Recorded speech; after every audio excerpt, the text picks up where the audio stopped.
Agora ele vai dar mais detalhes sobre essas 7 vozes, esses 7 espíritos. Lembre-se que isso aqui, irmão, é no rapto. Quando o rapto acontece, existe um juízo, existe um trono. Existe um trono para galardoar ou condenar, não é? Apocalipse 3:1, isto diz o que tem os 7 Espíritos de Deus e as 7 estrelas. Uma vez mais, como nas 4 eras anteriores, o Espírito está revelando para nós o nosso misericordioso Senhor, apresentando seus maravilhosos atributos. Esta vez, enquanto ele se acha no meio da igreja, o vemos como aquele com os 7 Espíritos de Deus e as 7 estrelas. Sabemos que são as 7 estrelas, porém temos que descobrir o que são os 7 Espíritos de Deus e ao que eles se referem.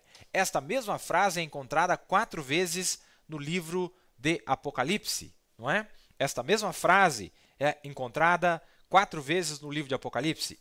A primeira vez, Apocalipse 1:4, e da dos 7 Espíritos que estão diante do seu trono. A segunda vez, Apocalipse 3:1, isto diz aquele que...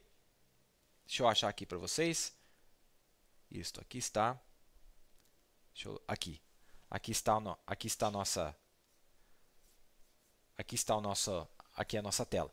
A primeira vez, Apocalipse 1:4, ida dos 7 espíritos que estão diante do seu trono. A segunda vez, Apocalipse 3:1, isto diz o que tem os 7 espíritos de Deus. A terceira vez, Apocalipse 4:5, e do trono saíram relâmpagos e trovões e vozes, e diante do trono ardiam 7 lâmpadas de fogo, as quais são os 7 espíritos de Deus. A quarta vez, Apocalipse 5:6, e olhei, e eis que estava no meio do trono e dos 4 animais viventes, e entre os anciãos um cordeiro, como havendo sido morto, e tinha 7 pontas e 7 olhos, que são os 7 espíritos de Deus enviados a toda a terra. Para começar, sabemos com certeza que esses versículos não estão ensinando uma nova doutrina contrária a São João 4:24, onde diz que Deus é um Espírito. Mas isto é semelhante a 1 Coríntios 12:8-11, onde encontramos um Espírito manifestando-se em 9 maneiras. Desse modo, sabemos que os 7 Espíritos de Deus significa que é um só e mesmo Espírito aparecendo de uma maneira sétupla. Lembra que Paulo disse que era uma voz? É uma voz só, mas se manifestou de maneira sétupla. Agora, e vai se manifestar de maneira sétupla no rapto? Vai, vamos ver daqui a pouquinho. Paulo disse, João está dizendo. Agora, em Apocalipse 4:5, estes mesmos 7 espíritos são chamados de lâmpadas de fogo que ardiam diante do Senhor. Uma vez que João sempre usou apenas símbolos do Velho Testamento em Apocalipse, vamos ao Velho Testamento e encontramos em Provérbios 20:27, que diz que o espírito do homem é a lâmpada do Senhor. Esses 7 espíritos acham-se associados ao homem. João Batista, em João 5:35, foi chamado de uma candeia que ardia, que realmente deveria ser traduzido por lâmpada que ardia.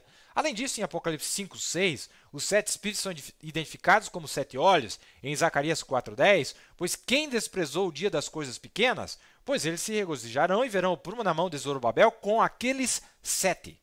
Eles são os olhos do Senhor que correm para cá e para lá através de toda a terra. É muito evidente, presta atenção, que a palavra eles refere-se a homens. Opa, meu querido ouvinte, meu amado irmão, minha amada irmã, olha aí. Sabe o que está dizendo aí? Sabe o que o profeta está levando nós a ver?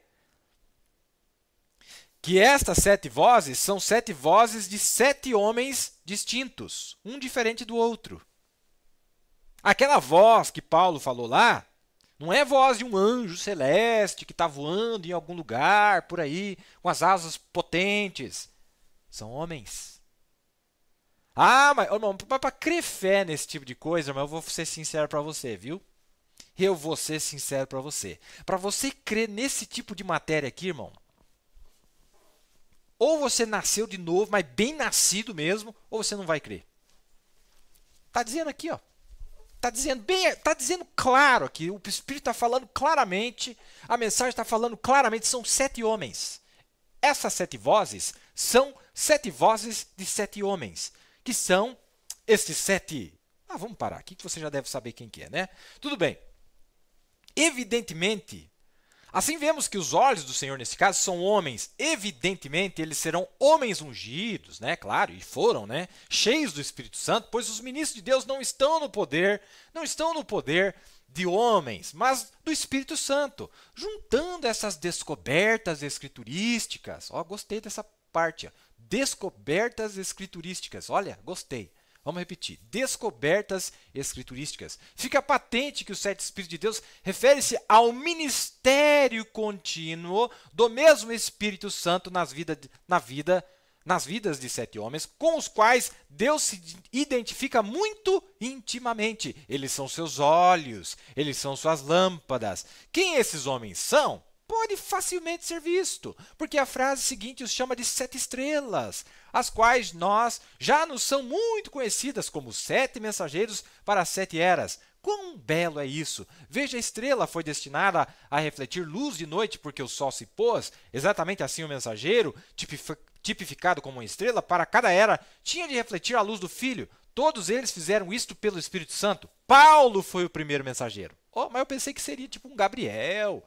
Tipo, eu achei que esse chefe de anjo, esse arcanjo, seria Gabriel, Miguel. Igual tem um pastor que se intitulava da mensagem, ele inventou outros, diz que tinha Miguel, Gabriel, Rafael, aí um monte de nome que eu nunca ouvi falar. Aí me falaram que ele pregava isso porque ele tinha visto esses nomes num calendário católico, da Igreja Católica, que tem, né? A Igreja Católica tem outros arcanjos lá. Rafael é um deles, um monte de coisa esquisita lá, e ele pegou isso aí e dizia que eram esses seres celestes que voam com asas, esses seres alados. Não é não. Não é não, é de carne. Já tiveram aqui e vão aparecer de novo. Ai, gostoso, irmão. O negócio tá bom demais. Meu Deus do céu. Eu tô me esbaldando, tô me deliciando, tô lambuzando, beiço. Olha, meu Deus, vamos lá. Paulo foi o primeiro mensageiro e ele disse em Gálatas 1:8 que se qualquer anjo... Ah, mas eu pensei que anjo seria um anjo do céu, de algum lugar. Arcanjo seria um arcanjo, tipo Gabriel, Miguel, né? Qualquer mensageiro, qualquer vigário, não importava quem fosse, se ele anunciasse outro evangelho além do que Paulo anunciou, fosse anátema. Paulo sabia que depois que partisse, entrariam lobos cruéis. E sabia que o próprio Satanás podia aparecer como um anjo de luz, quanto mais seus ministros. Assim, ele adverte que esse evangelho seria sempre o mesmo. Muito bem. Agora, meu querido ouvinte, meu amado irmão, meu amigo, deixa eu botar de novo aqui, você já vai entender melhor agora. Vamos ver aqui.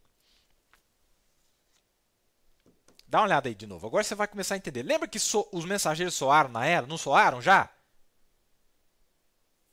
Eles não tinham visto João lá em Apocalipse 1 que eles tinham soado nas eras, nas 7 eras da igreja?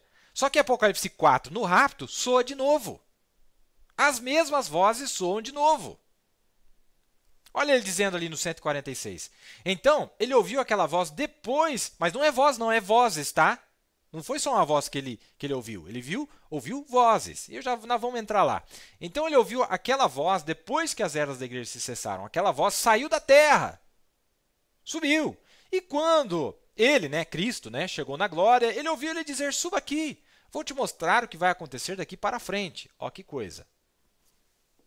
E aí? Tá gostando, irmão? Não tá maravilhoso demais a nossa lição? Agora, deixa eu falar aqui um pouquinho com vocês. Não é maravilhoso? Não é maravilhoso isso? Não é uma coisa... Meu Deus, irmão. E é tão simples, mas tão